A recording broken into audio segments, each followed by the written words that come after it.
now.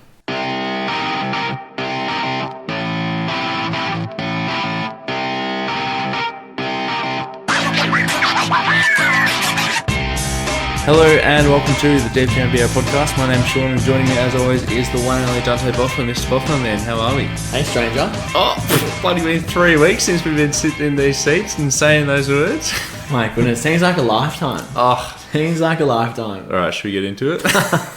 We've gone from 10-minute dentist stories and Yeah. 14-minute cricket chat to 11 seconds intro, and now we're talking about ball. Straight to the point. Keep you on your toes, listeners. Well, the Dunked On pod, I don't know if you listen to it. Yeah, I do, and every time I do, I'm like, fuck, both of these blokes have a really annoying voice. Well, just for a bit of background, that's my favourite podcast of all time, and I listen to them about 5 days a week since 2016. Tell you what, and Dante doesn't like them. I listened to one the other day, and all I was thinking is Daniel LaRue is saying some stupid shit. Oh, he's not saying stupid shit. He's saying some stuff that was genuinely dumb.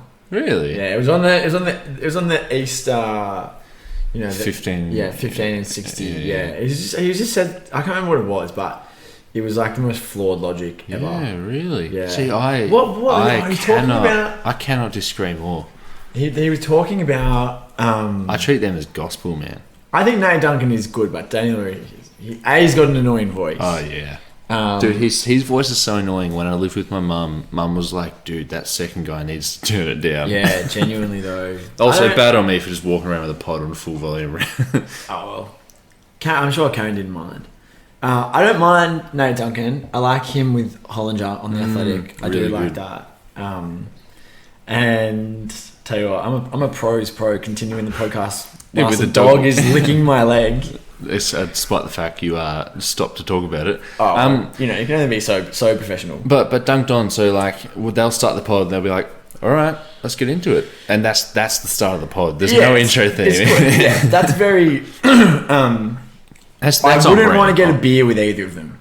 is all I'm saying. Dude, I reckon John Hollinger, the whole time you're like hanging out with him, he's just making like everything sarcastic. So he'll just talk and just be like, well, I don't want to get another beer. And he's like, yeah, I mean, it's 9 o'clock. Like, yeah. And then like he'll be like, Did you drive or? and then like he'll be like, I'm not full after that. I was like, oh, we can get some chips to share. Just the whole time, like, because it's not even like, sometimes you do it does go over your head. But yeah, it's a little bit like, oh, don't want to get a beer with you. I feel like he has an awkward laugh when Nate makes like a bad joke, like a joke that's not funny. He'll do like this ha ha ha ha ha ha ha ha ha ha ha, but it goes on for like half a beat too long, and you're like, that's not sincere. Well, yeah, it full does. I just actually heard what you said. But Nate Duncan did a pod with Jake Fisher of Bleacher Report, which is the first time I've actually ever heard him talk, because I've only ever just seen him in the written medium. But so like you have to really be like one of those three, Hollinger, Duncan, or LaRue, to like understand each other. Because he was Jake Fisher was talking. Now Jake Fisher's like been reporting the fuck out of the NBA for the past year. Yeah, dropping some absolute bombs. He really has like built the relationships with agents, players, and what the like. That's not a term.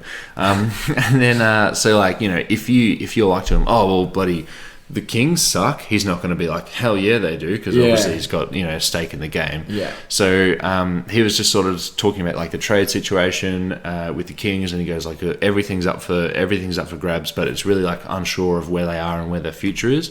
And then Nate Duncan's like, oh, well, unlike the Kings of them to ever like, have an uncertain future, and just like tiny little joke. And then Jake Fisher just sort of froze up and was like, oh, no, I wasn't saying that. Like, I mean, they've definitely got a direction with their young core, and you can see their reason for drafting these guys. And he goes, I'm just kidding, man. Don't worry. Like, I'm just let the record show that you didn't say it, I said it. What an absolute square. Yeah. Right. So if you're gonna go on the pod, get in the swing of it. Just have a beer with the boys. Pretend that Danny doesn't have a really annoying voice. He also just, every time I see a photo of him, I'm like, nah, like, you couldn't pay me to have a beer with this bloke. No way. I'm trying to remember what he said. I distinctly remember being outside, taking the clothes off the line. And it was, he was talking about some team, and he was saying, some team that's doing really well this year. Maybe it was the Bulls. And he was like, well, they ended up with like the 10th pick. And now they're the first seed in the East, but you know, you really have to wonder, like, where are they going? Would they have been better off if they lost an extra 10 games last year and maybe got the 8th pick instead? And it was something like egregious like that. And I was like, what are you talking about? No, I think it was maybe Charlotte. Okay. I think you're talking about Charlotte, who lost in the play-in. Yeah, lost in the play-in. And got James Bouknight and who was like pick 11, and he was like, what if they ended up with the 8th pick? And then, like, you know, Josh Giddey dropped or Kuminga, and I was like, the Hornets have the second best offense in the NBA. LaMelo Ball is going to be an all-star. Miles Bridges is blossoming before our eyes. They've got a really good, fun young team, and you're sitting there being like, if only they could have got a draft pick that was 3 spots higher. I was just like, but see, like, we've folding my. I completely agree with him. Like, we've had this conversation about Zion Williams conversation. I know. It's like treadmill of mediocrity, and you know, you start to take some steps on it. But Dante, you talk about not wanting to have a beer with these blokes. They probably look at photos of us and go, "I'd hate to have a bloody glass of champagne with them on the first." ASMR.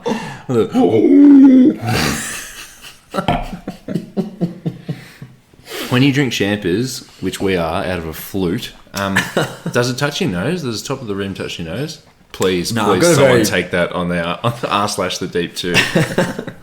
No, I've actually got a very gracile nose. So. What the fuck does gracile mean? Did Lucas put you up to that word? No, that's a paleoanthropological word. Really? Yeah, which is generally used to distinguish early forms of Homo sapiens body type from other early hominins. We have gracile body type, a bit leaner, a bit more graceful, elegant, not as stocky, not as like rotund, maybe as like a Neanderthal, for example. I just can't help but think that you're putting all this time into like a legitimate passion, and for the past 3 weeks I've been EV and IV training on Pokemon. Like, I've been grinding out to get these Pokemon maximized, and you're spending all that time on this kind of knowledge. Well, I tell you what, I can't lie and say that I haven't been absolutely smashing out the first season of my Football Manager stage with AS Barty. AS Barty? Oh, like a parrot. No, like Bardi, as in like the city in southern Italy. The city that's on the heel of the boot in Puglia. Do you have like family from there or something? No, just when you're a teenager and you just form weird video game attachments to random clubs. Like Falcon from Star Fox for me. There you go. I just used to play FIFA as I'm in like FIFA 13 and do like manager modes and stuff. And so I was like, with Bardi. With Bardi. Yeah. Anyway, we're in the 3rd division, but with 8 games left, I'm 10 points clear of second place Avellino. And I'm in the cup final. So, actually, I'm 3-0 up in the first leg of the cup final. Why the cup final has legs, I don't know. So, anyway, to bring it back to what you said before. Yeah. I'm studying, I'm hitting the books, I'm learning. But, I've also got enough time for wasting time. So, All right, so to the 40% of you that are still listening after the Neanderthal and the AS Barty chat, let's talk about some basketball. We are back, and alongside us, Klay Thompson decided to return at the very right time. He so smooth. He played his first game in 941 days, and we're recording our first pod in like 22 days. Parallels, they invite itself. But yeah, what are your takeaways from Klay Thompson's first game back? He's obviously played 2 now, but go. Well, I haven't had a chance to watch either of the games. Fully, and the number one thing that I am interested in, which I think you can probably speak to better than me, is how he looks on D moving his feet. But before we talk about that, I will just say that my impression from watching the extended highlights of all of his buckets is that he looks good. He's moving well. Obviously, there was that big dunk in the Cleveland game, but he's had a couple really nice finishes where he just like dribble drives into the paint and just kind of like 2-foot leaps into traffic with a nice finish. And he doesn't look tentative. He looks adventurous off the bounce. Yeah. Obviously, the shot's going to come. Yeah. Like he's going to be hitting 40% for the rest of the year and taking some outrageous ones. Yeah.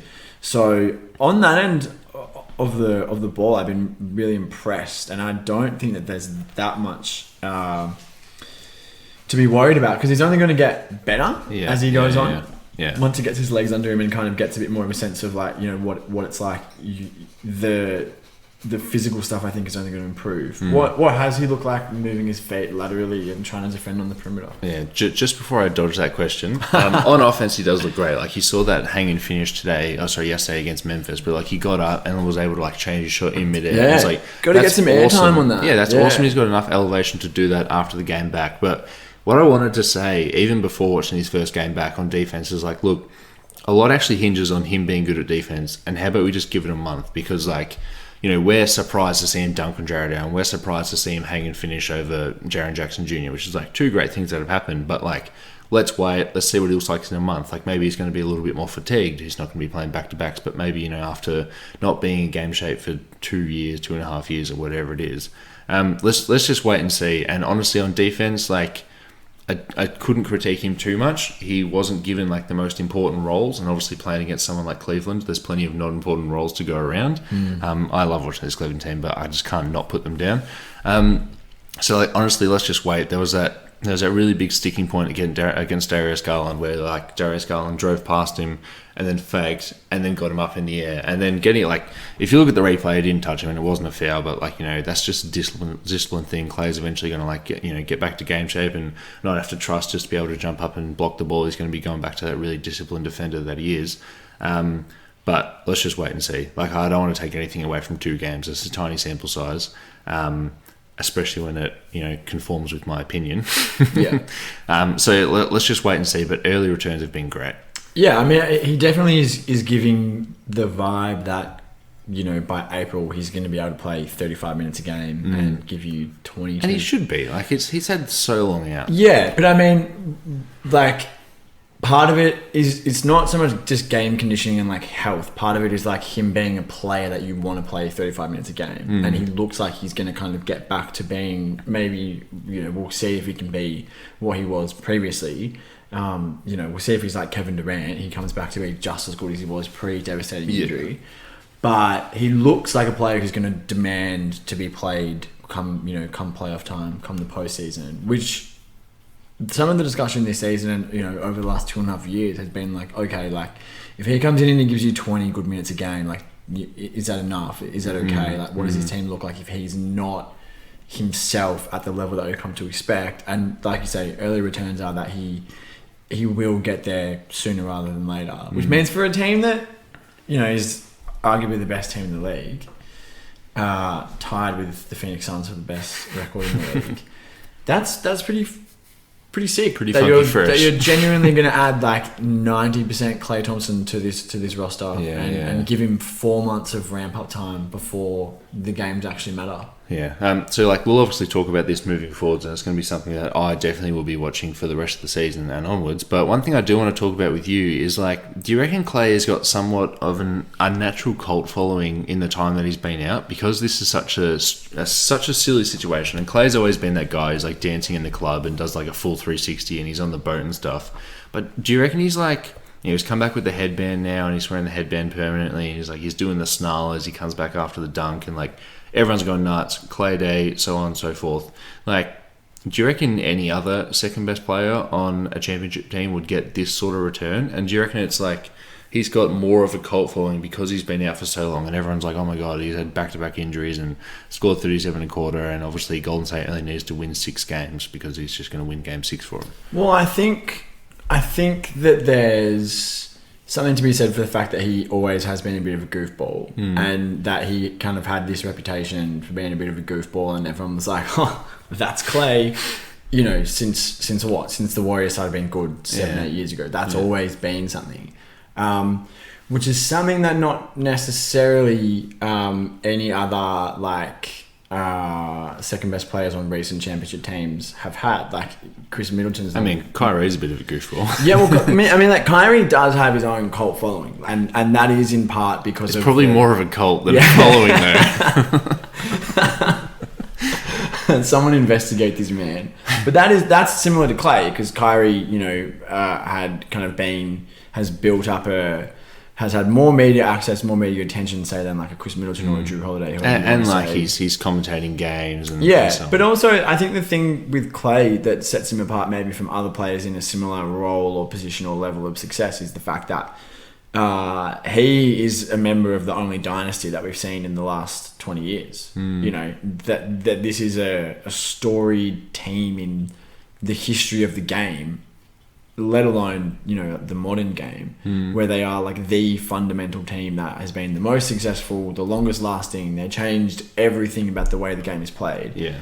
I think that lends him a sort of grubby task that not many other second best players on a championship team would have. Like if Manu Ginobili goes out for 2 years and he comes back, he would just get like a round of applause. Yeah, he'd get a round of applause, and he probably wouldn't have developed this kind of cult following, and probably wouldn't have wouldn't be on Instagram Live as well. Yeah. Like I think that's like an appropriate comparison. This team and the players on it get special treatment in a lot of ways because of how important they are, fundamental they are to the game as we know it today. And so I think that you can't really separate out what's gone on with Klay over the last 2.5 years from his elevated, position in the league. Also, the fact that he's arguably the second best shooter of all time. Like I think that obviously with these last 2 years, his numbers in that category are lagging because I think he's like 1,200 threes behind Curry now. Yeah. So he's not in that like, oh my god, he's going to catch Kyle Korver and Ray Allen kind of territory yet.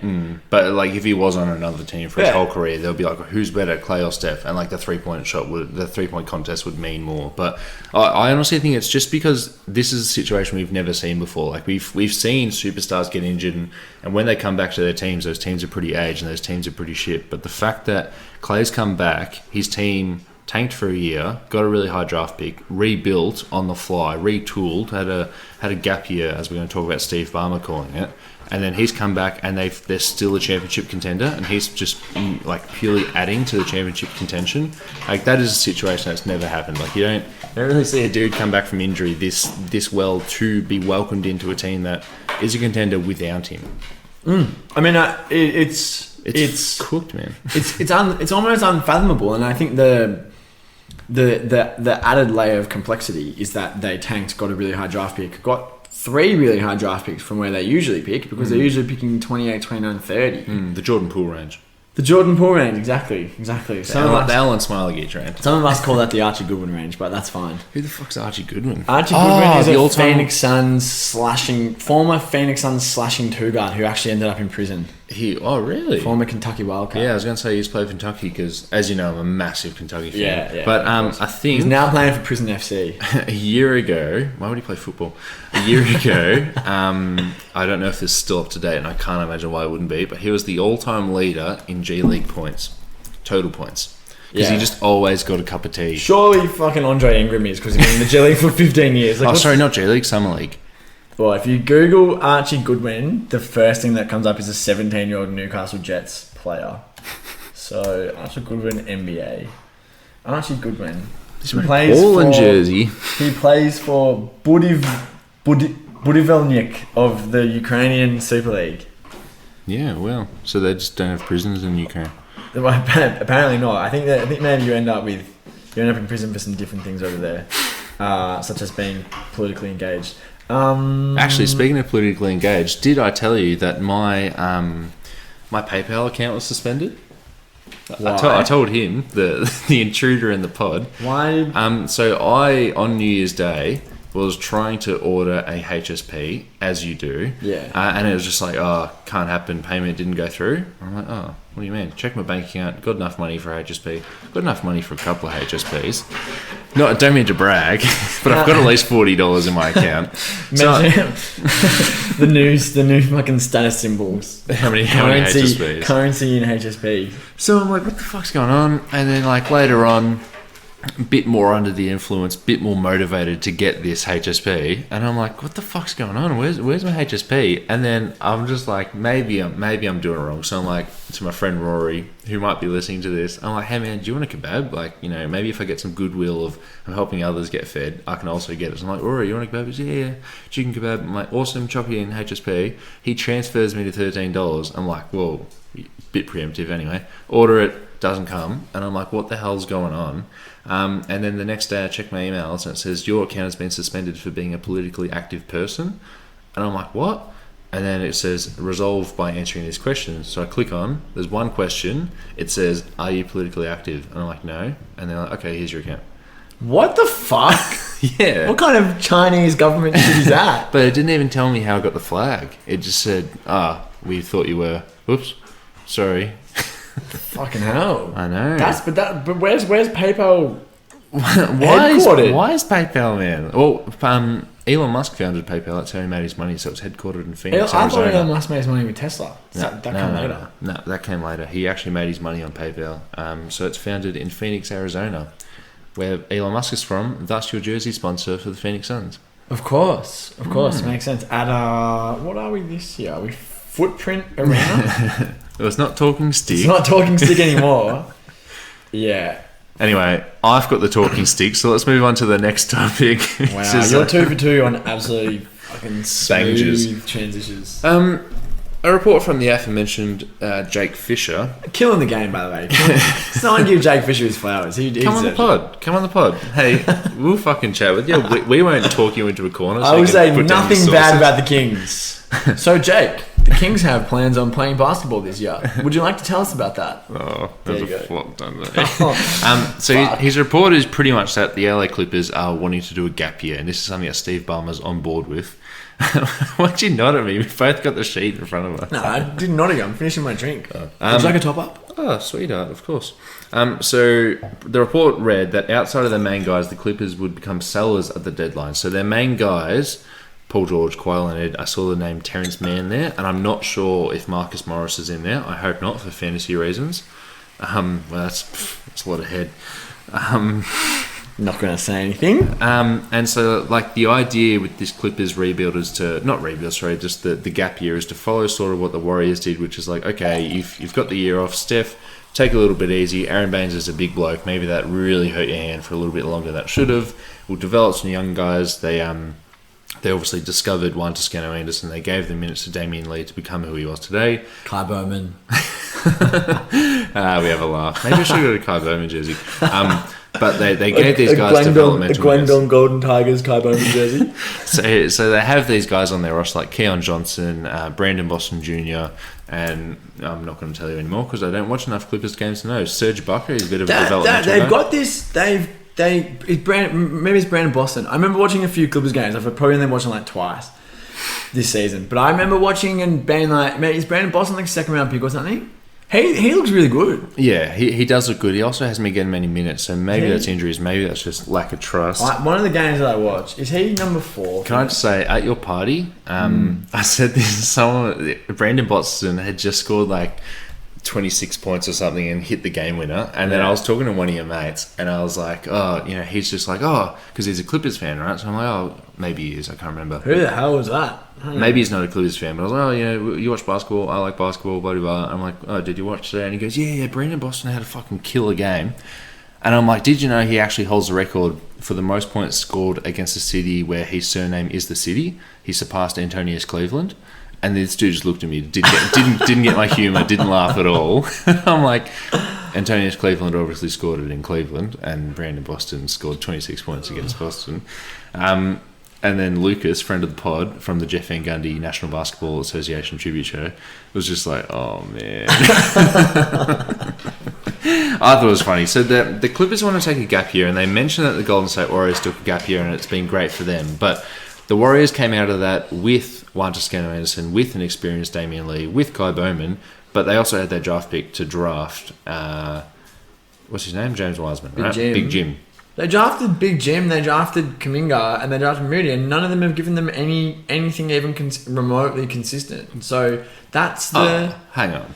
That's the fundamental, like... No. The fundamental thing is the Warriors had their draft pick. The Clippers don't have their draft pick this year. It's owed to OKC, and it's not even protected. It's literally just owned by OKC. So, I'm wondering where this gap year is going to end up. Yeah. Well, I think the thing that gets lost in this whole gap year conversation is the reason why the Warriors are good now, or why they're great now, isn't because of the players that they drafted. They didn't get these players and split the middle, and now they've got Big Jim starring, and it's like they didn't trade for Bradley Beal. They didn't do anything. The reason why they're good is because, like you said, they mined and developed these like young, unheralded players, like a JTA, like a Gary Payton, Damian Lee. These are the players that are like playing significant roles. Jordan Poole. That's kind of how Marquise Cruz. Nah, we love Keith. I'll always remember that flying up the draft boards from Washington State. That block on James Harden where he absolutely slaughtered James Harden on the fast break. On Instagram? Yeah, that's saved on my Instagram. Congrats. The reason why they're good is because of all of these reclamation projects, young players who they've developed from nothing into something. Not because they tanked and got Big Jim. If that's hypothetically, if they ended up with the 14th pick instead of the second pick when they picked Wiseman, and they picked some random player, they'd still be as good as they are now. Yeah. So any of this gap year conversation that hinges on let's get a high draft pick. You're going to get a high draft pick, and then that player is going to be a rookie and probably not be ready to contribute straight away. Yeah. Whereas the Warriors players, through their player development program, are ready to contribute at a high level right away, and that's why they're good. The only way this works for the Clippers is if the aforementioned Keon Johnson, Brandon Boston become good right away and can play playoff minutes, which the depth, the deep two. God, that's a mouthful. Anyways, I'm Marco, co-host of the Hey, Daniel Gafford, what's the name of our podcast? The JVG NBA Tribute Show. Wow, I can't believe it's that easy. Thanks, Gaff. You probably know us as two members of the four-man weave plus Marco, but we know you as our next listener. Well said, Lucas. I gotta ask, how do we differ from the pack of basketball podcasts? It's a great question, Marco. You see, on our basketball podcast, we have two male co-hosts. Wow, truly groundbreaking. After this episode, stay on your favourite podcasting app and give us a spin. They might just be better off just trying with Paul George, because we're going to talk about this later, but Paul George might miss the whole entire season. Did I write that down? Yeah, from Jake Fisher as well, Bleacher Report. And it'll be similar to the Steph Curry thing. So I think he injured his shoulder recently, and the idea there would just be to rest him and say, no stress, we don't want you to get injured again and so on, and just say, just come back next year, when we're at full strength. And obviously, if he's not coming back, then Kawhi Leonard's almost definitely not coming back.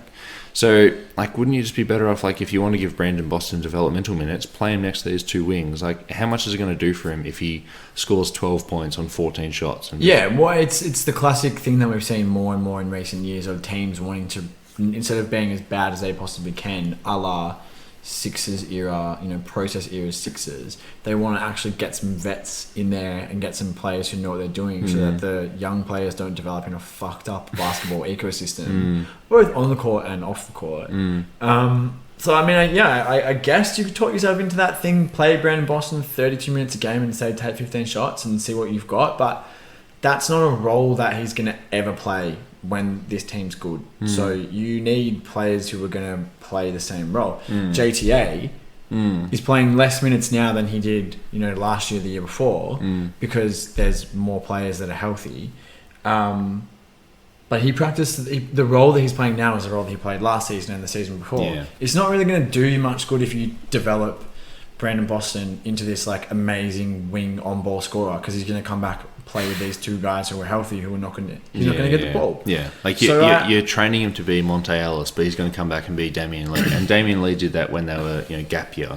Damian Lee was still just taking heaps of shots off the catch. I guess a key difference there is that Damian Lee was 26 or 27 when that happened. Brandon Boston's 18, 19, so he very much still is learning how to. Learning how to be, what kind of basketball player he's going to be. So these minutes are important, and if you need him to be a 3-and-D wing player, play him as a 3-and-D wing player. Yeah. Don't just say we're going to let you run 50 pick and rolls, and we're going to, I just think it's all a bit myopic. It's all a bit like 2K. It's shut it down, try and get the first overall pick, then I'll trade the first overall pick for Bradley Beal.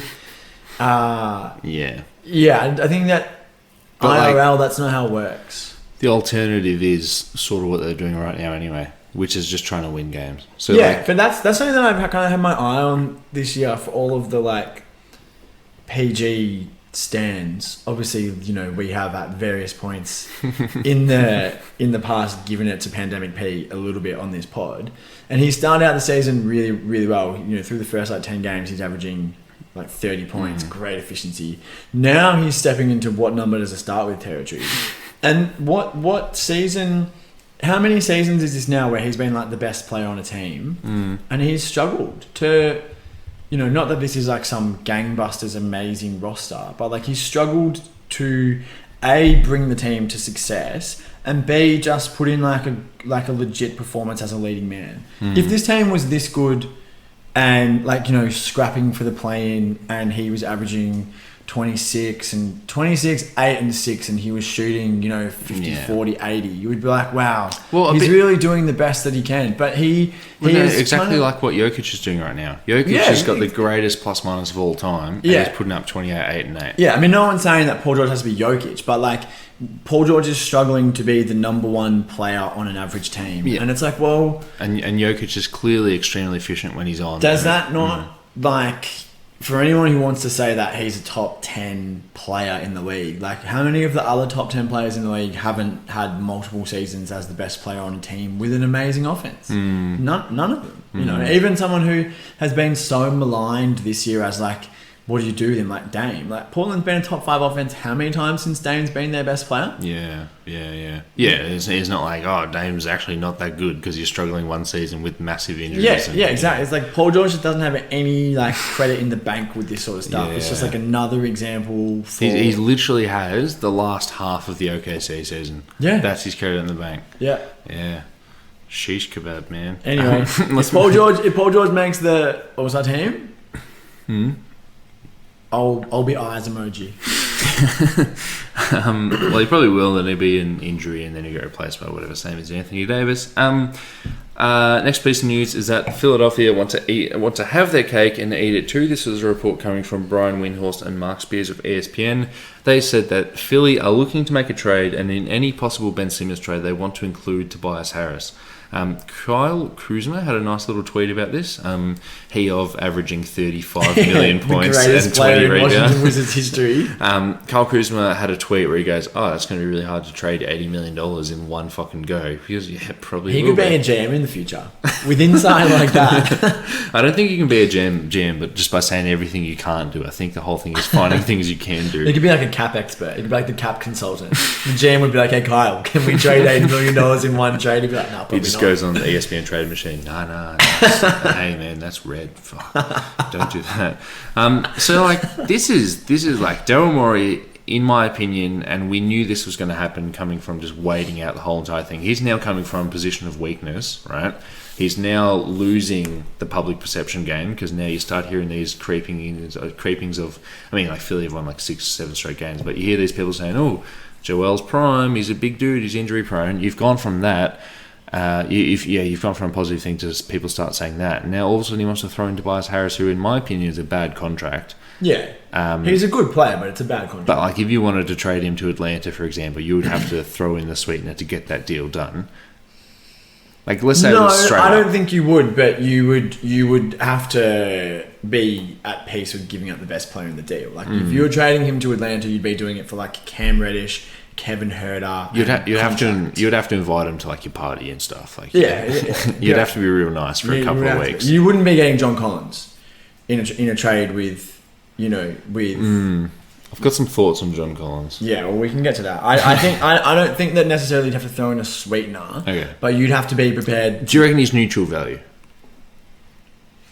I don't think that you can accurately put a correlation on it between performance and contract, because I think that he's a good player and a good performer and a useful player, but he's on a contract that outpaces his value, which I don't think you can say good, neutral, bad, because he's not on the sort of contract let's say a Russell Westbrook where his contract is so gargantuan and his performance is so pitiful that the gap is huge. I think the gap between his performance... Yeah, definitely. Say he's getting paid $31 million, he's probably a $27 million player. 36 this year, right, and 42 years from now. Yeah, well, I mean, that was always going to be bad. Yeah. That is... Well, the reason they signed him is because they said, if we pay Jimmy Butler, it'll be too bad down the road. But, hindsight's 2020. That's neither here What are your thoughts on Philly trying to couple in Tobias Harris? I think that either Daryl Morey has a god complex or he's legitimately on meth. I mean, those are the only two options here. Because as Kyle Kuzma so astutely pointed out, going to be hard to trade $80 million in contract. And it's fucking sick. He's does anyone want to become the Sixers? Yeah. We'll trade you two of our 3 best players. Here you go. You can be us. You'll have the same issues because they both play the same position. But also, like, what are you trying to get by including Kuzma in there? Are you trying to say to the Blazers, like, trade us Dame and CJ for Simmons and you're saying to the Kings, trade us Fox and... Well, as soon as you start throwing in it's always like, okay, what's the next biggest contract? Like, let's say it's Dame and then not CJ. Are you saying Dame and Nurkic? Because it's like, well, Nurkic isn't going to work. So you look at Sacramento. Well, they could take Nurkic and just not re-sign him because he's a free agent. But you know what I mean. Like, as soon as you start including more money by making it a 2-player trade, the more money is not actually that good because these teams that are trading for him aren't very good. And their second contract is probably bad because they're a bad team. Yeah, you'd almost have to look for like another albatross contract to match with. And there's not that many albatross contracts in the league at the moment. It was already a hard fit before they wanted to do this. We're now doing this. It's just an impossible fit. Yeah. Yeah. What about if they traded with LA with the Lakers and they traded Russell Westbrook and contracts for... Man, I found myself on like r/Lakers the other day and just reading Lakers shit, and it's like, I sound like such an Australian podcaster right now. Lean into it. It's all right. Lean into it. And it's like, you go r/Lakers or whatever, and they're talking about trades and stuff, and like every single trade I'm looking at, it's like, okay, does this team want Taylor Horton-Tucker and a bunch of old people, or does this team want Russell Westbrook? Because the team probably doesn't want any of them. Yeah. And you can't trade a pick until 2027 if you ask whoever it is to defer if you ask New Orleans to defer their fucking whatever, right? It's like none of the thing, like, and the Lakers fans will always talk about trades forever, right? But like this, especially when their team's shit, it's more impossible than ever. Yeah. And it's like, where are you coming up with this? And it's like, let's go back to Philly because I'm just going to get frustrated. Is there a trade now for just moving on from Tobias Harris? Now, I will add that Ben Simmons, the Sixers are trying to get him to come back because obviously his value will go up if he starts playing again. And Sam Amick of The Athletic said that Ben Simmons will need multiple weeks to get ready before playing for a new team, and you assume playing for a new team, also playing for the same team. And Mark Stein of his own Substack reported that so I've written the team here, but the Ben Simmons group have, quote, little to no hope, unquote, of being persuaded to play again for the Philadelphia 76ers. So it's like, this is getting very ugly. Yeah. Well, isn't that a bit galling, though, just for the basketball playing public? The basketball following public? Just half the season's been gone and he's not even, like, in game shape? He's not ready. He's been trying to force out a trade. He's not even ready? To be fair, I didn't read this report. But I know there's been a lot of negative noise around Ben Simmons saying that he has mental issues and he's away from the team for mental issues. And everyone says, well, that seems very, very convenient. As soon as you stop getting paid, you say that to now fix your problem. So I'm going to guess that this might, if, this is such a tricky situation, but if his mental problems aren't real because they were so convenient, this could be a cover for him saying that they were real and he would need time to get back in. I mean, like... The mental, the mental issues thing is saying that none of us can really speak about because we'd have no idea.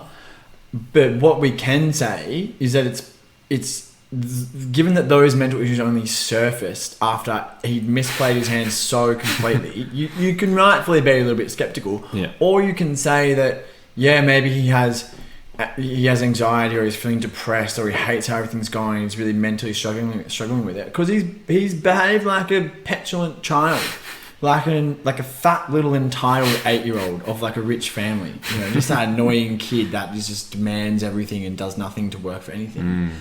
Anyway, I mean, a kid who hides his DS because he wants to get the DS Lite when that comes out. That's relevant to one person. You? Keep talking. No.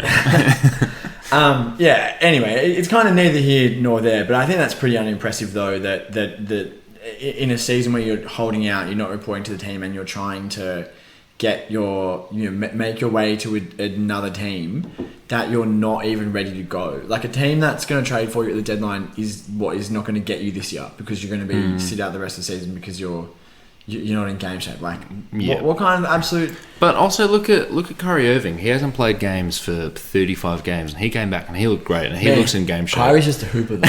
Kyrie just wants to hoop. Kyrie's been in the gym, though. You know what he's been doing? He's been hooping. Not in an indoor gym, though, because he's not allowed. Going back to the original point, I don't think that there is a trade necessarily for Tobias Harris where you'd get back anything remotely useful. And I also think Tobias Harris is a useful player. On an actualised version of this team, Tobias Harris is a useful player because he's a good multi-positional defender. He can hit threes. He's got kind of like a bit of Chris Middleton about him in terms of just fitting into that secondary, tertiary role nicely around other ball-dominant, high-usage players. He can hit mid-range jumpers, which in the playoffs is going to be more important.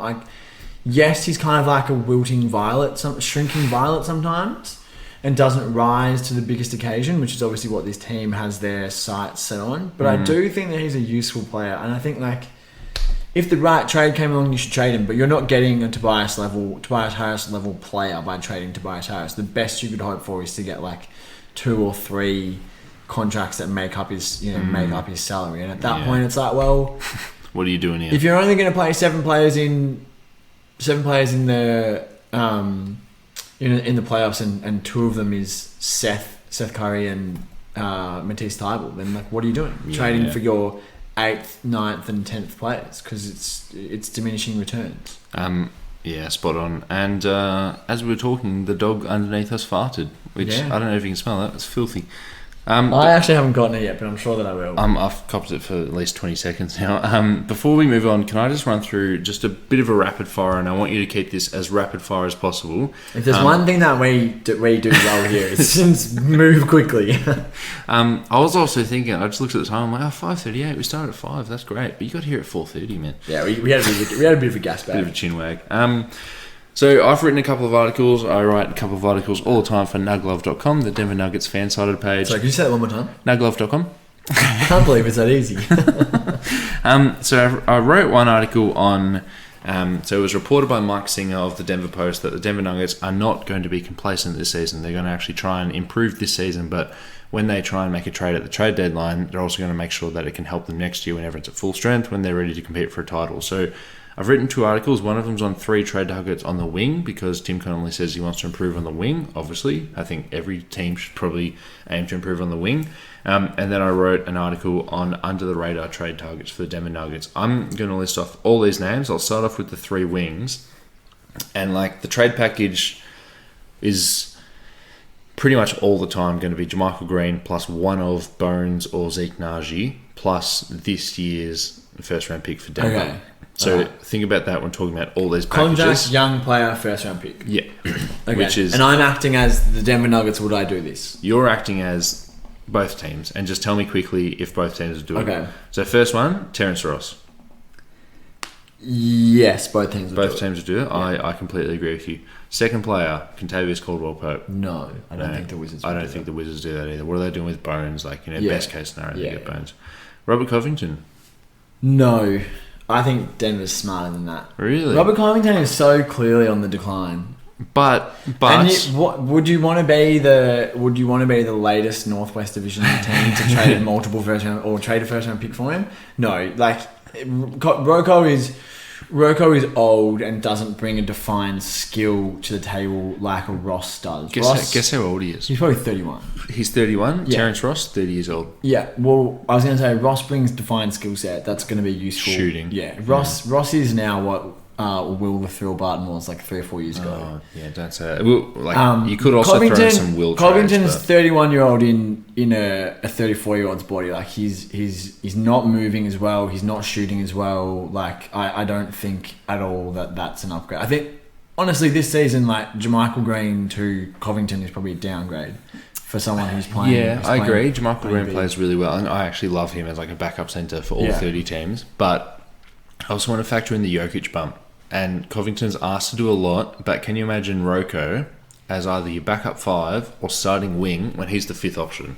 And can you imagine on defense, Aaron Gordon and Rocco on the wing? I'm still skeptical? completely out. I think that by far the best trade for the Nuggets is the Terrence Terrence Ross. Ross. And the Magic have made that exact trade before with the Nuggets. What was the trade? Yeah, I know. What was the trade for RJ Aaron- Hampton? Aaron Gordon Yeah, for that's RJ that's Hampton. literally the same kind of trade structure. Like Yeah. not as rich. obviously. Dumping Gary Harris. I really wanted to throw Gary Harris in this article, but like What's he up to this year? Is he he's playing well? actually learned how to shoot again in the past fortnight. Remember when Gary Harris averaged like 19 points a game in his second year, and everyone was like, He's getting paid $20 million "Holy because shit, of that season. This guy is so good." What, Bit when of was a that? top up. Yeah. Oh, Oh, I got to drive. yeah, you got to drive. Got to drive. No, I'll probably leave it. It's a good drop though. Good drop, yeah, beautiful drop. Now that's a lot ahead. That's more than mine. His fourth year in the league, 2017-18. He's 23 years old. He averaged 18 points a game. He shot 49% from the field and 39% from three. 50-40-90 if you take away 1% He went on all. 17 3-3 with 2 steals. What an absolute unit! And where's he been since? Since then, Injuries. Since then, he has not averaged over 12 points a game. Okay. Let's move on to my under the radar trade target. So, the deal here is obviously you've talked about that general trade package with J Mike, young player, and J Mike. You've never heard him at J Mike. I can tell by his smile. If I ever watch the Nuggets game, I watch the other teams. Really? Yeah. Oh, because Chris Marlowe was like all lives matter and shit. Just because they suck. Just because the Nuggets commentators suck. And political persuasion doesn't. It obviously does matter to me, but when I'm selecting my Broadcast, I'm not thinking like this guy's a racist. Okay. Although, just an aside, half of mine. watching the If you wear a bow tie to a sports game, you're probably a racist. If you wear a bow tie in general, you're I've got a nice bow If you tie. wear a bow tie in general, you're either racist or you're that like weird kid who rocks up to like the Deb wearing a bow tie and everyone's like, oh, like he's wearing a bow tie, it's a bit out of the box, and they're like, oh, you look really, but he's actually Really? I'll show you a photo of me in a bow tie when I was 18. Sean. It's one or the other, and neither of them sound like great options to me. All right, how's this fella? Yeah, you're the weird kid. I look like Is that Mason next to you? Yeah. Long hair. Yeah, didn't you know that? No. Oh, we all had, Mason and I, because I tied my hair up there. Oh wow, old And lads. Harry and Angus look exactly the same. Wow. Yeah, Harry does look the same. This is great listening. All right, so I'll run through Okay, this. So alright. with just an aside, Mm-hmm. when I watched Wizards Bulls a couple of weeks ago. don't listen to the remember? Bulls commentators. Stacey King Horrid. sucks. Dude. The Wizards commentators were really good. I don't know who the hell they are. are, but I was like, this is good commentary, and Well- it was enjoyable. Well, Nate Duncan and Danny LaRue did a local broadcast You power fucking rankings. couldn't pay me. Oh, A local broadcast power rankings. And at their top, they had Brooklyn, Washington, and someone else. Their bottom was Chicago, Boston, Golden State Chicago, Boston, Golden State. as their bottom. I don't even know who Boston's is. Boston's would 100% be Who's that racist. Ranger dude? Scalabrini. Yeah, I think it's him. Yeah, it is him. But to be fair, Denver's. How about that? Oh, hold on, I just googled who are the Wizards. Commentators, Announcers. yeah. How about that fucking Kevin Porter Jr. thing? Did you see that? Where he makes Kevin Porter Jr.'s dad is in prison for like shooting somebody. And Yeah, so Kevin Porter Jr. made a basket and he was like, just like his dad knows when to pull the trigger. Yeah. So I messaged my mate. I was like, dude, what the fuck? And we were both like, what the fuck? And he goes, oh, nah, his dad played in the ABA. Yeah, and that's what the dude said. He said that he thought he was the son of the former NBA player. Not Oh, was he not actually his son? no. So Kevin Porter played in their ABA. Kevin Porter was like an NBA ABA player. Yeah. And the Wizards commentator thought that Kevin Porter Jr. was Kevin Porter, their basketball player's son, I still thought he was. rather than Kevin Porter Senior, the convicted criminal. I thought it was just a super unlucky thing that he had a dad that could shoot really well as the same dad who played in the ABA and also shot them. Yeah. No. Anyway, fucking stupid comment. Yeah. Oh, and it's like, it wasn't even a good call. Just say bang, man. Like, we know how to do. This is a formula. All right. So when I go through these under the radar Denver Nuggets trade targets, that's what I was going to say. The first three we nailed it. We whizzed through, and then we got sidetracked. But But So when Markieff Morris hit Jokic and Jokic retaliated. Remember Markieff Morris, he who has whiplash for being a little bitch and was not even in the rotation. So the commentators were like, "Whoa, he just hit Jokic." Oh no, you can't do that. Oh no. And I was like, how are you going to fucking misconstrue this one, right? I mean, he did undercut him. So, all right, when I go through these under the radar trade targets, you can just think of what the trade package would be. It would be like, a Campazzo, or just one young player, just like throwing shit against the wall. So basically, what you're saying is, when you say the trade, I'm going to think of the first word that comes into my mind. Cool. Aaron Nesmith. No. For either team? I don't think Denver would do that. Yeah. I don't know. Like I feel like trading genuine rotation players for someone who hasn't proven that he can be a rotation player, that is as of yet unlocked potential. Cool. Is a bad idea. Next one, Cam Reddish for Denver. No. Who says no? Denver. Yeah. What if it's not? Well, I mean, Atlanta said they want to pick in a young player, but what if it's not one of them? What if it is just a pick and J-Mike or Bones and J-Mike? I guess if it was a pick and J-Mike, you may as well. But I feel like Denver needs shooters, and Cam Reddish isn't a shooter. In your opinion. And on the box score. Next one.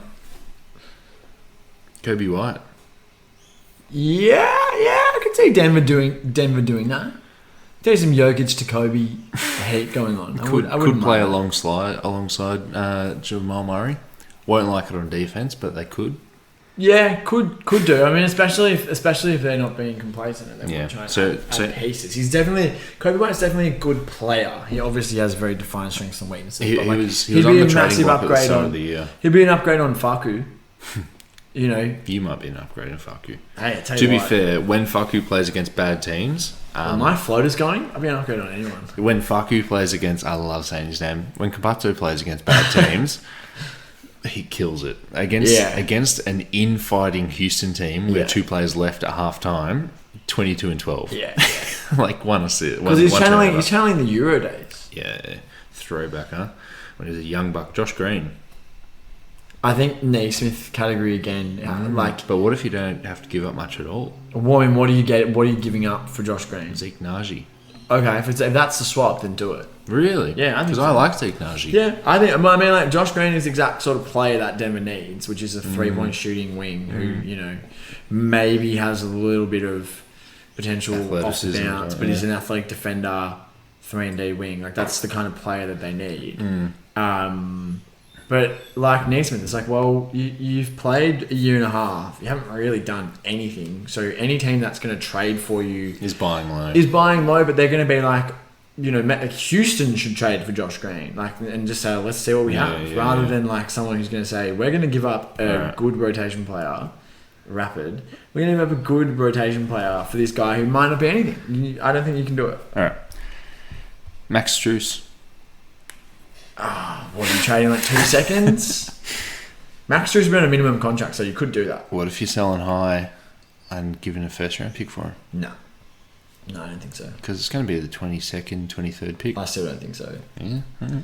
There's a name that I want you... No, this bloke. No way. And Fernie Simons. Nah.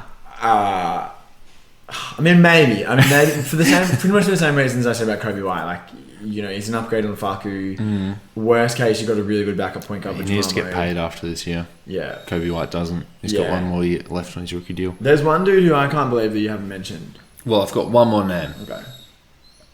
I don't reckon it's going to be that guy. Who's your guy?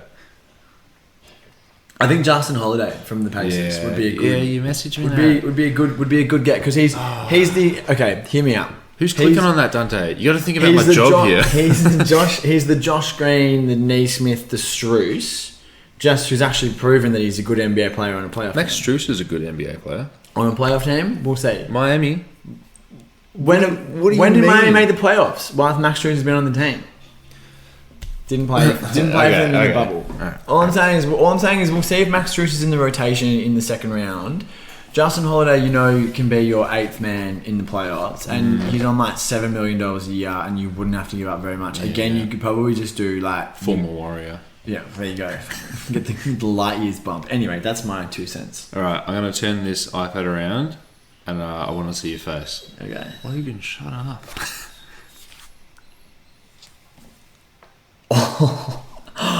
Yeah, I'd do that. Really? Yeah. For both teams?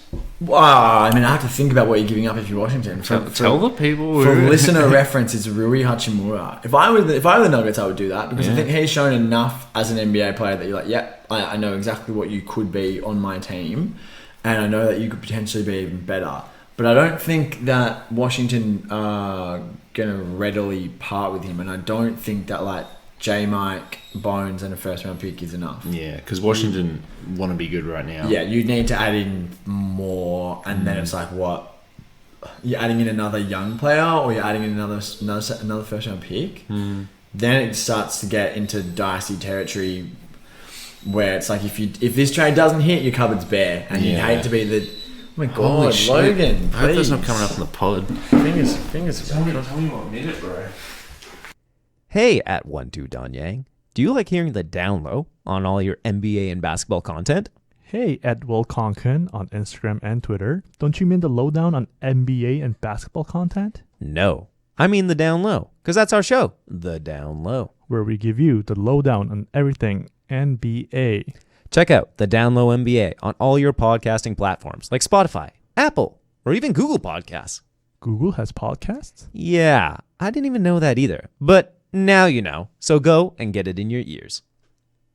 We had a slight little interruption because we've got a very sad dog looking wistfully out the window. But I just think, re the Rui trade, if you're Denver, you wouldn't want to be the team that traded all of your assets for Rui Hachimura, and it turns out that he's a big wing who's not that good on D and hasn't developed a solid handle or a consistent jump shot. Because if he doesn't do those things, then it's like, well, fuck, you're pretty much locked in with no ability to improve, because they're going to be one of these teams where all of their best players and all of their assets are on $20 million plus contracts, which massively limits your ability to make trades. And I think he's only got one more year left on his rookie deal as well, so he's going to get properly paid after this. You got to, whatever that means. You're getting close to having to think about what comes next. All right, well, that was probably about 12 or 13 minutes of rapid fire, so that's probably enough. All right, we've got one more piece of news just to wrap it back up, coming from Adrian Wojnarowski of ESPN.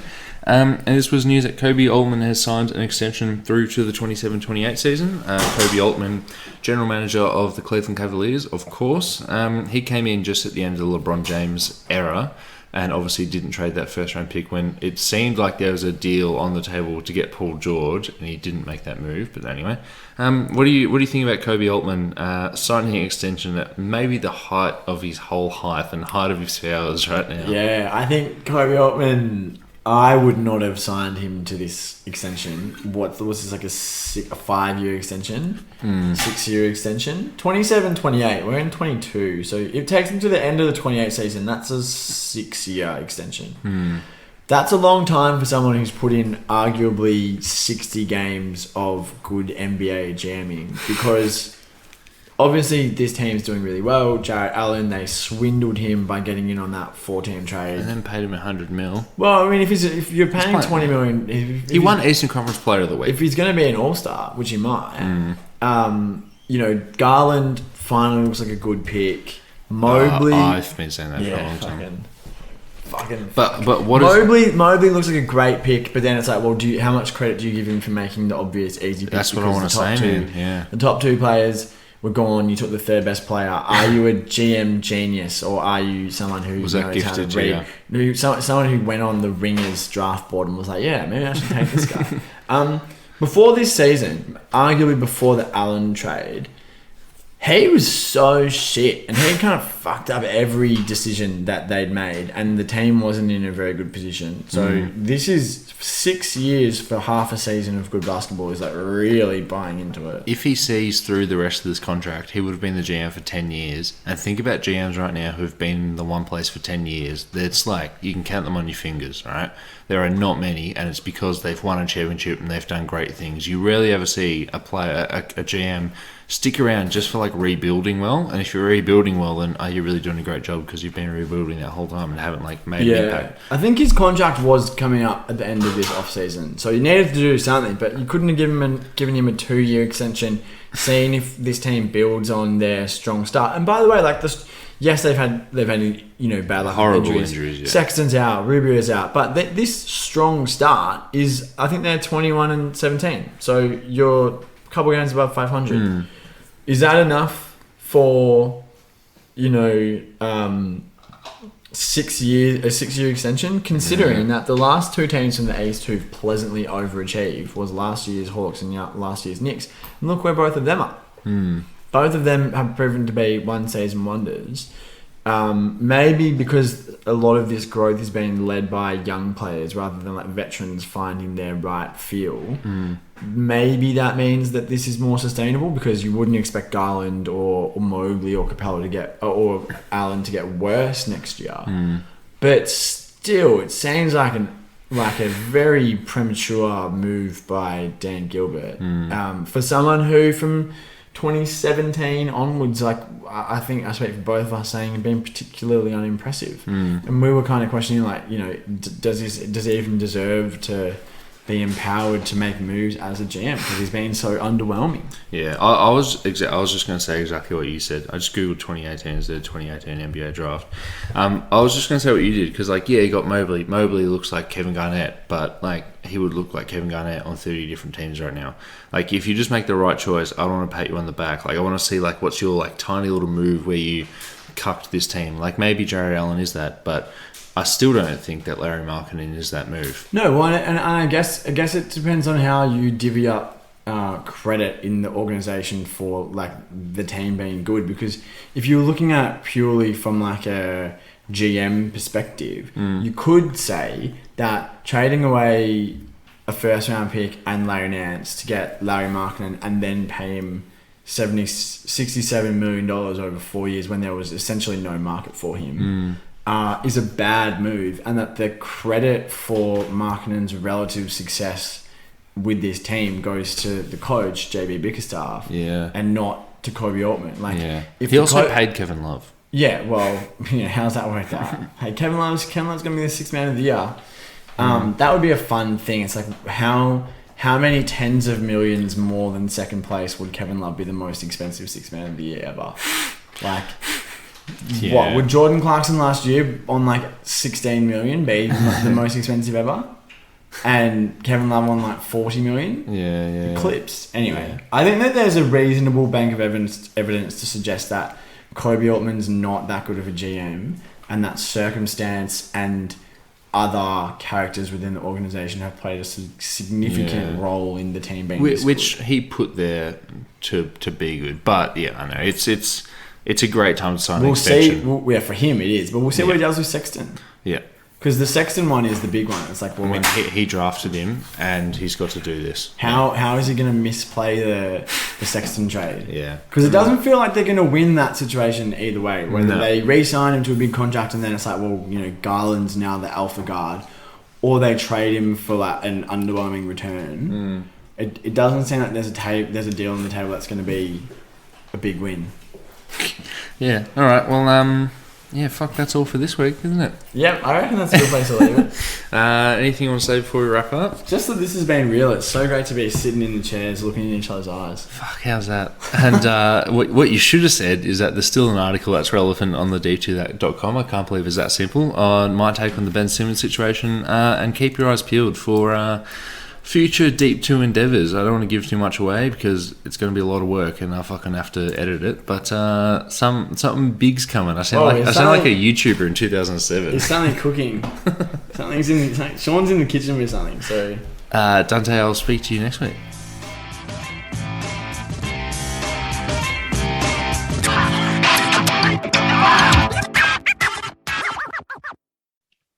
We were over the moon when we first heard that the NBA was going to be televised on Australian free-to-air TV in the 2019-20 season. It didn't exactly go swimmingly with the nasty cough halting the season and games getting cancelled left, right and centre, but it was a huge step and an exciting one for basketball fans all across the country. Better yet, it wasn't a commercial channel cashing in on some basketball nerds like us. It was SBS, one of our public broadcasters. Unfortunately, the NBA wasn't the only thing SBS was pushing last season. They also ran advertisements from Sportsbet, Ladbrokes, Bet365, BetEasy, and Neds, some of the biggest sports betting companies in Australia. In a one step forwards, two steps backwards move, SBS has dropped the ball here. As a public broadcaster, SBS plays a key role in providing relevant, culturally appropriate health information to local communities. The last thing SBS should be doing is offering a platform for gambling companies during the most financially unstable time in recent memory. This past year, men aged 18 to 24 made up 79% of new gambling account holders, with increased median spending and frequency of bets. This is the last thing we should be spending our money on given the financial uncertainty that comes with the pandemic. During COVID lockdowns, wagering companies spent more money on advertising and incentives to gamble, and it worked. SBS needs to hear from viewers that gambling ad revenue isn't worth the harm it causes. Call on the SBS chair, George Savitas, to put community health ahead of gambling revenue by signing the petition at www.endgamblingads.org.au/get gambling off SBS with hyphens